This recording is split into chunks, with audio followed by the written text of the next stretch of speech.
Business as Unusual is a thought-provoking podcast that explores the innovative strategies, disruptive ideas, and unconventional practices driving successful leaders and companies in the ever-evolving world of modern business.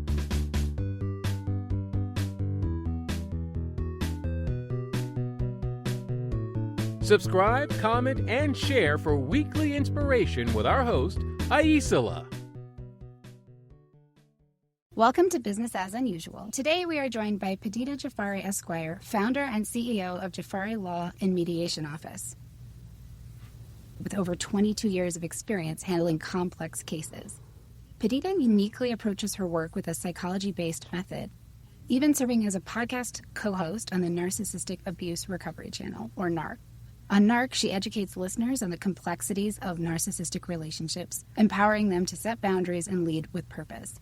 Her blend of legal prowess and psychological insight truly offers an unconventional pathway to redefining success and embodying the spirit of business as unusual. Welcome to the show. Thank you so much for having me.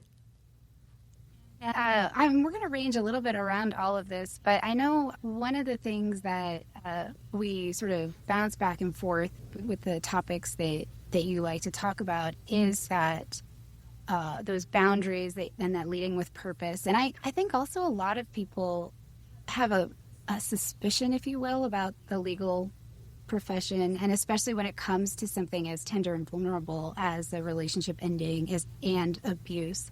So I don't know if there's anything you'd like to speak to around that. Yeah, I mean, I understand. I mean, nobody really wants an attorney. Sometimes you need an attorney. And so I understand that. I mean, you know, attorneys, especially in family law divorce, are very expensive. We practice in LA County and Orange County. So, you know, the rates are high, the retainers are high. So I understand that, and I'm sympathetic to that. Do you feel like, I guess there's a balance between the mediation or do the mediation and the legal practice kind of go hand in hand or do you think that helps people to feel some sense of, trust or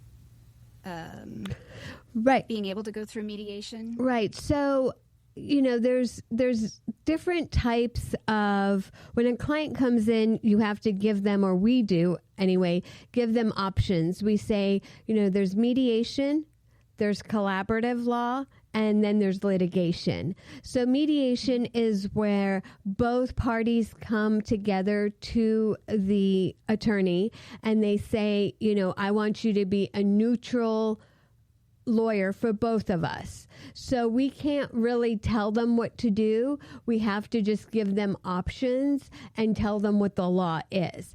So sometimes in mediation, like, a client will say, well, can I meet with you separately? And you can't do that because then you're not showing that you're neutral. The second type is collaborative law. Now, this has been around, really, it's a newer area of the law, about 20, maybe 25, 30 years. So I would say that it's newer. And that's where the parties each have their own collaborative attorneys. So they do have lawyers, but they sign an agreement that they don't go to court with these attorneys. So what that forces the parties to do is resolve everything in sort of a, I say now Zoom because that's how usually we're doing it these days. But you can be in a conference room and resolve all of your marital issues in the divorce with attorneys. So you have someone that's advocating for you, but in a collaborative setting, it's a win-win for both spouses. I love collaborative law. I wish I could do more of it. I remember when it was really becoming popular, and some divorce attorneys just don't do that area of the law. So there's a few of us that do. And then the last option is litigation. And litigation is where it's going to cost you the most. And, when clients say, like, I don't want to spend the money, I just say, okay, well, then let's look at ways to settle, right? Because as long as I'm in your life and your spouse has an attorney, it's going to be costly. So, only 3% of cases in LA County go to trial because trial is very expensive. It could be $25,000, $50,000, $100,000. So if you don't want to have that expense, then you need to find a way to resolve your dispute, and that's okay, right? Like, it's okay to resolve your dispute and not go to court. And although I am a trial attorney, I still suggest, resolving disputes. And sometimes it actually happens the night before you're going to trial or the day of trial when the judge says, take one more time and go meet and confer outside in the attorney conference room or in the hallway. And the client will say, okay, I'm ready to settle. So, so although, people don't like sort of divorce attorneys, we only can do what the client tells us to do. So if the client wants to resolve the conflict and not pay attorney's fees, that's a great option for them. Right. No, that makes a lot of sense. And so what was your path to get to this, the collaborative and the dealing with the abuse piece? Was it something you saw, or is there something you're willing to share a little bit more about? Yes, of course. So I've been a divorce attorney for 22 years, and I met my abuser right after I graduated law school, but while I was waiting my bar results. So that's when I met him, and I was actually working for a attorney in Woodland Hills, California, who's since passed away, and he was a client of hers. So he came in, and it was sort of like love at first sight. I would say stupidity on my first sight, but so it was love at first sight, and we got together and dated for 2 years and married for 4.5, 5 years. That sort of started, I was a brand new attorney, as you can imagine, just really hungry for the law and excited to go to court, make legal arguments. And then here, when I would come home, I was dealing with a lot of abuse. And I didn't know at the time that it was narcissistic abuse. Back then, 22 years ago, we just used to say the person is toxic or abusive, but we didn't have an actual name to it. And so went through that, sort of, trial and tribulations, I'd like to say, and then got divorced. Subsequently, I moved to New York City. I was bi-coastal for 13 years. So went and taught, at NYU, taught law there. And so got to do other things besides being a divorce attorney for a couple of years. And then 8 years later, met my husband, who is the most amazing man ever. And so I didn't realize at the time that it was narcissistic abuse until I met my husband, because he had a similar situation with his ex-wife. And so I wanted to read the court documents, which is really funny because I'm a lawyer, and I was like, let me read the court documents of your divorce because I want to know what she has said about you, because this is the courting phase, right? And what she wrote about him in the court documents was not the person I was falling in love with. It was like a totally different person I felt like was being described. And so it opened a lot of room for conversation and healthy conversation, like what is this? What does this all mean? And so this was about 6 years ago, and people were starting to talk about narcissistic abuse. And so I was like going on Instagram, going on YouTube, doing my own research. And I said, oh my gosh, this is narcissistic abuse. Like, you've been through a narcissistic abuse. And it clicked for me, like Oprah says, that I had the aha moment that I had gone through something similar. And although his ex, I would say, was a covert narcissist, mine was malignant, but the blueprint was the same. It was that both of us were really trying hard in our marriages and getting nowhere.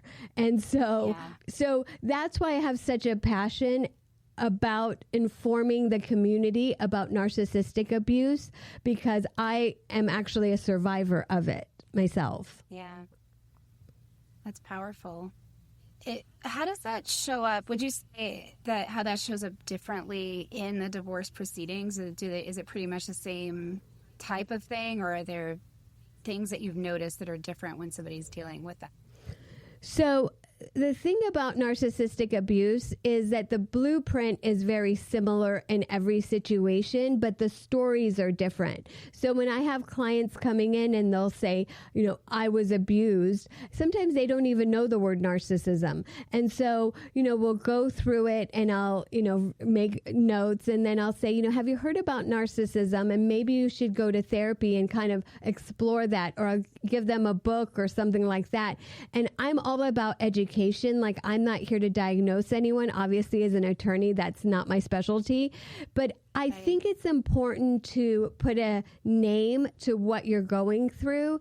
And then you can figure out, like, oh my gosh, this is what's happened to me. And then start your road to recovery, because even with the title of our podcast, it's called the Narcissist Abuse Recovery Channel, and it's important that people realize that there is recovery at the end of this, should they leave their narcissist and seek that route. Right. That sounds helpful, really helpful to see, and I have some sense of what to pay attention to, maybe. Yes. And also the triggers too, right? Because to your point, now you're in court with them and there's going to be a lot of triggers. I say, if you don't have a child, then that's the best case scenario, because after the divorce, you can block them and move on with your life. But when you have a child, now you have to learn co-parenting skills. And by the way, narcissists don't co-parent, they anti-parent. And so you have to learn ways to deal with this person. At least in California, it's 18 or 19 if your child's in high school still. In New York, where my husband got divorced, it's 21 or 22 if the child's in college. So he's dealing with this even to this day because he has one more child that's in college. So you have to learn and have tools, because you know that the narcissist is not going to do that, right? They're going to be counter everything you do that's good and healthy. They're going to be countering it. Yeah. What does success look like for you? So I lead with empathy. I think that as a divorce attorney, you probably don't hear that often, but I do lead with empathy because I am a survivor myself. And also my husband's a survivor. And so when clients come in, I am very picky about the type of clients that the firm accepts to take on. You will not get that with sort of larger law firms. They kind of take on whoever comes in the door. And I have, I'm blessed in that respect that I don't have to accept every client. Like, for instance, when a narcissist walks into our door, I'm not going to accept that type of client. Right. It's just, they're going to want to strategize the case in order to harm their spouse. And that's not what our law firm is about. Our law firm is about, setting a very high standard of excellence. And we want to resolve conflict in a way that is amicably as possible. Right. Sometimes It's like when they first walk in, it's like you have to put out fires, and divorce attorneys will say, I'm putting out the fires. The first 90 days is very difficult, especially if you're dealing with a narcissist abuse on, from this relationship. And so it's very difficult. So this for us, success is when our clients can resolve their conflict in a meaningful way and move on. And then sometimes they will send gifts or cards or whatever. And they'll say, thank you so much, because this could have gotten really ugly. But for the strategy that we, in the beginning, that very first session, once they retain the firm, if it wasn't for that strategy, it could have gotten really ugly. And so I still have Christmases, cards from previous clients, and cards with their kids and things like that. So that's meaningful and special. I also help with not only domestic violence, but children that have been abused by one of their parents. And so sexual misconduct, rape, and things like that. So I have a case in Michigan right now that I'm an attorney, not for any other case except for this one, where the child was raped at the age of 3.5. So I get to, partake in cases like that and make a difference. Their parent that raped them wants actually visitation and parenting time. And I told my client, I said, not over my dead body. Like, he's going to have to kill me to see his, to see the daughter again. And so I'm very passionate about being the voice for the voiceless. And I really think that a lot of law students go to law school to do this type of work and make a difference in the community. Sometimes it gets lost when they actually graduate and they say, well, I need to take this job and I need to take these clients because they're good paying clients. And while I understand that, it's not something that we do at our firm. And to your point, I think that we need to set a high bar for officers of the court, and we need to actually be helping our clients, not making it worse for them. Yeah, no, that is a beautiful approach, I think, and I do agree. I think a lot of people go into these different professions with the idea of making a difference, and then the realities and the complexities of bills and money and the corporate world can kind of distract or even just make it harder to get back to that. And the other point that you made that I think is important is that no matter what, ending a relationship, even if everybody's emotionally mature and there was no wrong done, is painful. People feel sad. Sometimes they say things they shouldn't say. I've had relationships with people where we didn't bring the best out in each other, but they're good people. It's just we were a combination that created the wrong chemical spark, right? And that's one thing. And then there's this other thing that you're talking about where you've got somebody who's maybe a little or a lot manipulative or not really coming at it from the same place of genuineness. And that can be hard sometimes to see, either also like when you're in it and also from the outside, because those tactics they're practiced and they're subtle. So I think it's great that you have that skill set and that awareness, because I feel like that probably helps the people that you work with get to a place of healing and their own strength a little bit faster than they would otherwise. Yeah, I mean, it's hard to heal when you're in court and you see the person, every 3 months, right? It's just hard. And so I tell clients, like, the best way to heal is try to wrap up the divorce case and move on with your life. And if you have to co-parent, there's so many great books now about co-parenting with a narcissist, co-parenting with a difficult person, YouTube's, our podcast, not to plug our podcast, but there are... plug your podcast. Yeah, there are, and also I feel like psychotherapists understand cluster B personality disorders way better now than, they did 22 years ago when I started practice. So we are allowing the victims to have a voice and to use their voice, where I believe 22 years ago when I first started practicing, it was like, people thought, if you're getting divorced, it was a really bad thing. And it was like a scarlet letter A, on your forehead.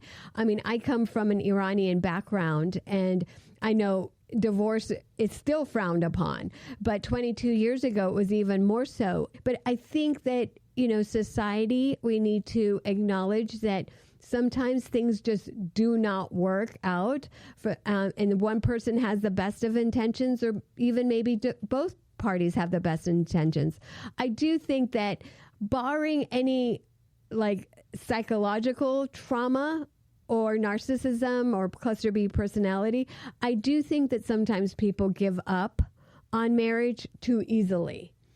And, they say lack of commitment. Well, what does that mean? Because when you get married, you say all your vows, but do you mean them when the person is sick? Or when the person's lost their job and now they can't provide for you in a way that they used to?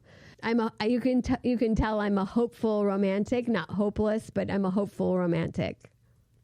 Love that. What advice would you give your 18-year-old self? Well, as far as career, I wanted to be a lawyer since I was 5, and I've accomplished that. So as far as careers go, I feel like I took the right path, and that was my path to take.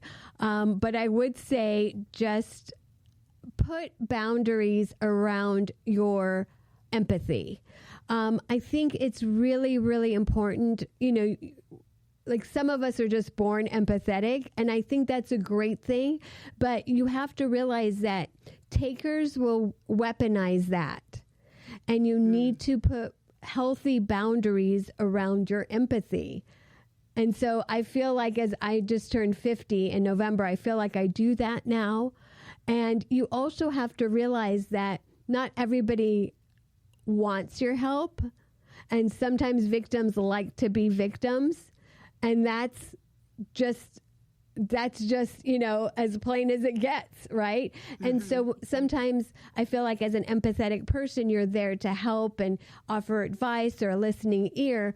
But if the person is doing that just to be like an emotional vampire, you need to put that healthy boundary and say, wait a minute, I'm not here. My husband calls it trauma dumping. Yeah. He says, the person's trauma dumping. And then now he says drama dumping. I'm like, drama dumping isn't even it's not even a word. He's like, I made it up. So it went from, it's a good one. It went from trauma dumping, because we have a friend who's a psychotherapist. She said trauma dumping, and he and I looked at each other. We're like, that's what it is. And now he says drama. He's like, it's drama dumping. He's like, I have no ear for it. It's like, he's so funny. So just to be careful, because look, we only have so many years on planet Earth, and the empath wants to help everyone, and know that you're not that person's savior, and you have to, like you said before, like meditate on yourself. Like, this is your lane. If you're going on somebody else's lane, that's not a good idea, and you're going to hurt yourself.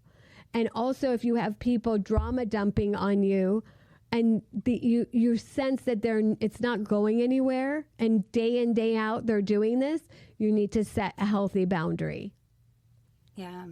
My daughter says, don't set yourself on fire to keep somebody warm. Oh, I love that too. That's hers. I'm like, oh, that's a good one. Yes. What's something you're excited about that's coming up or in your business? So I'm very excited about my podcast. The co-host, I host it with a good friend of mine. He's actually my bestie, although I would say my husband is my best friend. So I say John is my bestie. He started an IG called Male Victims of Female Narcissists. And so he comes from the male perspective, and then I give the female perspective.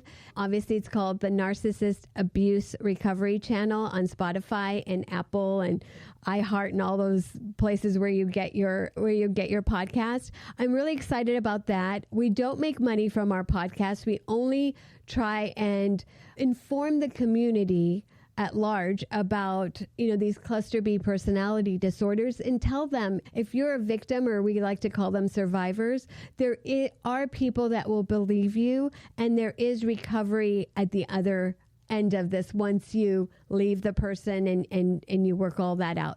So I'm excited about that. People keep telling me I need to write a book. I have started writing it, but I want to be very sensitive, because I don't want it to just be another help book. I want it to have, parts of it be like a legal guide, but you have to be careful, because you can't give legal advice in different states, right? I'm only licensed in California and Michigan for that one case. I'm trying to work that out. The publicist and I were kind of, brainstorming that, but really, I think the best thing is to, if you are going through any type of relationship breakup, there are people and organizations that you can reach out to. And again, I go back to social media because I think social media is so great. I mean, TikTok, like all these millennials talking about, narcissism and mental health and parental alienation and how they don't talk to their, parents. Like, I think this is great to talk about mental health. I will tell you, my generation wasn't doing that. So I'm very proud of the millennials that are having these conversations, and they're difficult ones. I think that's wonderful. When you ask what I'm working on, I guess I would be those things, and just really working with the community and strengthening our bond. And look, if one person is hurt, we're all hurt, right? Because the trauma spreads like wildfire. So, if I can do anything for anyone, reach out and just ask. And sometimes I have resources like for psychotherapists and things like that. That's fantastic. Thank you so much. For folks that are listening, how do they learn more, follow you, get in touch? So we have a huge social media following, actually. On Instagram and TikTok, it's Jafari Legal. YouTube as well. I also have Threads. I don't know if you know what that is. Threads is the only social media that we have that I actually post myself, because it's like your thoughts. It's like it's almost like Twitter, right? It's the only one that I actually post myself. So if you want to know what a divorce attorney's thinking late at night, go on Threads.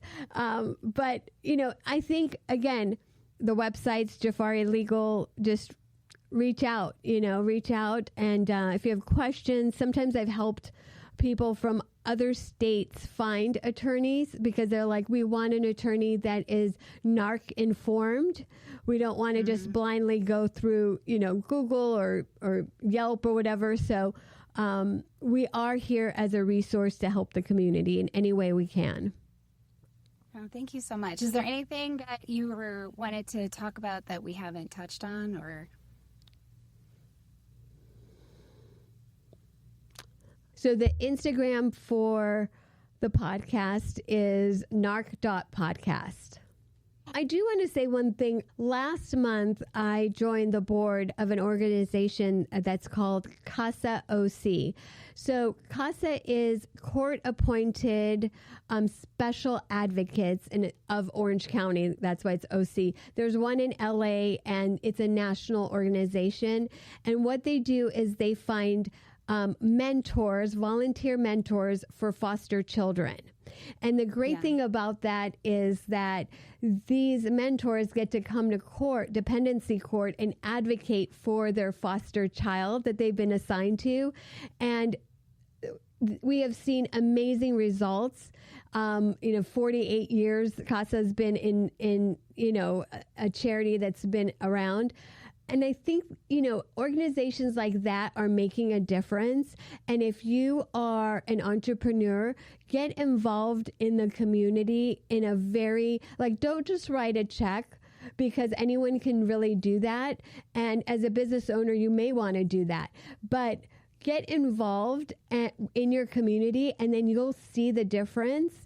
And it will just strengthen you as an entrepreneur, because sometimes as an entrepreneur, you're very alone in your thoughts, in your office, in the way that you think. And sometimes you don't have employees, or even if you have a ton of employees, get involved in your community somehow. It doesn't have to be CASA OC, obviously, but it could be, what do you care about? Do you care about, the unhoused? Do you care about, mental health? My husband is in private wealth, so he cares about financial literacy for children. He thinks we should all know more about that when we are younger, and, how to save, how to budget, and things like that. So find out what you're passionate about and give your time to it, because that's how we are going to improve our community in which we live in, and which we will pass down to our children. That's beautiful. Thank you so much. And thank you for joining me today and talking to my people. And then I think so thank you so much for joining me today, and stay tuned, everybody. Thank you for having me. Harry, I hope you also enjoyed hearing from Padideh Jafari and some of her insights on the importance of boundaries and empathy and navigating successfully the ending of a relationship that is abusive with a narcissistic person. Tune in next week for some insights on how connection energy isn't about people-pleasing. And thank you for tuning into Business as Unusual. Remember, in this ever-evolving world of modern business, it's not about fitting in, it's about standing out. See you next time. Stay curious, stay innovative, and always keep it unusual. I hope you enjoy the show. I love making it. If you did enjoy it, consider hopping over to the review portion of the platform you listen on and letting other people know about it. Or share the episode or the entire show with a friend or subscribe to the show. Definitely reach out, get on my newsletter, follow me on social media, and let me know what you like, what you don't like, and what you'd like to see in the future. While we love our guests, appearance on the Business as Unusual podcast or any Bicurean consulting production is for information purposes only and is not to be considered an endorsement of their business practices, or character. Please properly vet anyone you find through this podcast and generally before you do any business with them. Thank you for listening.